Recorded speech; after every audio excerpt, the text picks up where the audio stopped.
So hey everyone, welcome back to my YouTube channel.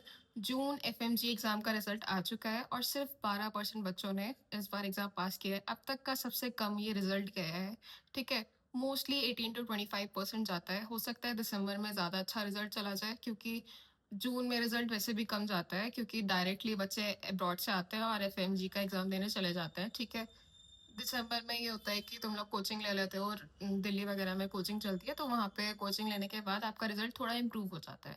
ठीक है, तो एफएमजी का एग्जाम 2 बार होता है साल में, जिनको नहीं पता है, जून में और दिसंबर के आसपास। ठीक है, तो इस बार का एग्जाम का रिजल्ट जैसा भी गया है, उसके का और भी रीजंस थे कि एग्जाम थोड़ा डिफिकल्ट आया था, कॉम्पिटिटिव बेस्ड क्वेश्चंस आए थे, वीडियो बेस्ड क्वेश्चंस भी डाले थे इस बार। ठीक है, तो that we can not help with किस तरीके के क्वेश्चंस आए थे। बस तुम धरने दे सकते हो, उससे ज़्यादा नहीं कर सकते हो। ठीक है, सिस्टम के साथ। तो what you can do is improve your preparation. ठीक है, तो यहाँ पे क्या हो जाता है कि अगर आप एमबीबीएस अब्रॉड के लिए जा रहे हो इस बार तुमने डिसाइड किया है कि नीट 2026 के बाद तुम एमबीबीएस अब्रॉड के लिए जाना चाहते हो, तुमने एक्स वाई जेड कोई भी कंट्री अगर चूज कर लिया, अब तुम्हें ये ध्यान रखना है कि जिस भी कंट्री को चूज कर रहे हो, उसके जिस भी कॉलेज को चूज करोगे, उसका एफएमजी पासिंग रेशियो कैसे है।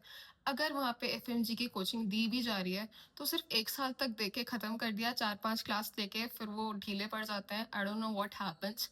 ठीक है, आपको प्रॉमिस किया जाता है कि आपको 5.5 साल तक, 6 साल तक आपको एफएमजी की कोचिंग दी जाएगी, लेकिन एक्चुअल में नहीं होता है। 1 साल दी जाती है और उसके बाद कोचिंग बंद कर दी जाती है। ठीक है, और बच्चे भी क्लासेस नहीं अटेंड करते हैं। तो यहाँ पे आपको वाइजली अपना एक कॉलेज चूज करना है, जहाँ पे आपको एफएमजी की तैयारी भी अच्छे से करनी है।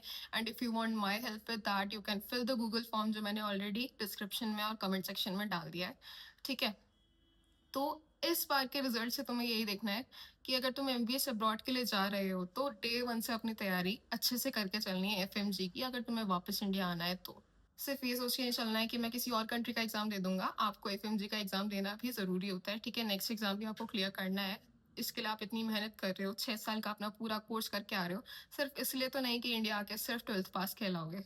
तो डे 1 से तैयारी करनी है, अच्छा कॉलेज चूज करना है, सब चीज़ों को ध्यान में रख के एक प्रॉपर कॉलेज अपने लिए चूज करना है, अपने बजट के हिसाब से। ठीक है, इट इज़ वेरी इंपॉर्टेंट कि अगर आप एमबीबीएस अब्रॉड को अपना एक ऑप्शन मान के चल रहे हो, अभी से तैयारी शुरू करो एफएमजी की। ठीक है, डे 1 से 2-3 घंटे निकाल के अपने बेसिक्स क्लियर करो। जैसा भी एग्जाम गया, किसी भी रीजन की वजह से आपका नीट का एग्जाम अच्छा नहीं गया और आप एमबीबीएस अब्रॉड से करने का सोच रहे हो, लीव इट असाइड। ठीक है, जैसा भी एग्जाम गया, leave it aside, fresh start करो।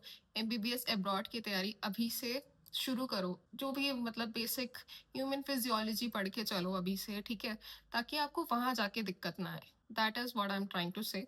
तो अगर तुम एमबीबीएस अब्रॉड करने के बाद चाहते हो कि तुम डायरेक्टली इंडिया आओ, अपना नेक्स्ट का एग्जाम दो और डायरेक्टली यहाँ पे एक लाइसेंस टू प्रैक्टिस आपको मिल जाए और एक लाइसेंस डॉक्टर आप यहाँ पे बन जाओ, उसके लिए आपको अभी से प्रॉपर कॉलेज चूज करना बहुत ज़रूरी है। And if you want my help with that, go fill the Google form I have already mentioned.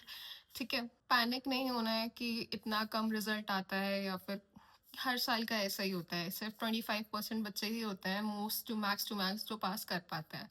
ठीक है, तो इन सब चीज़ों को ध्यान में रख के ही आपको अपना डिसीजन लेना है कि आपको एमबीबीएस अब्रॉड के लिए जाना भी है या नहीं जाना है। ठीक है, so that's it for this video. Thank you.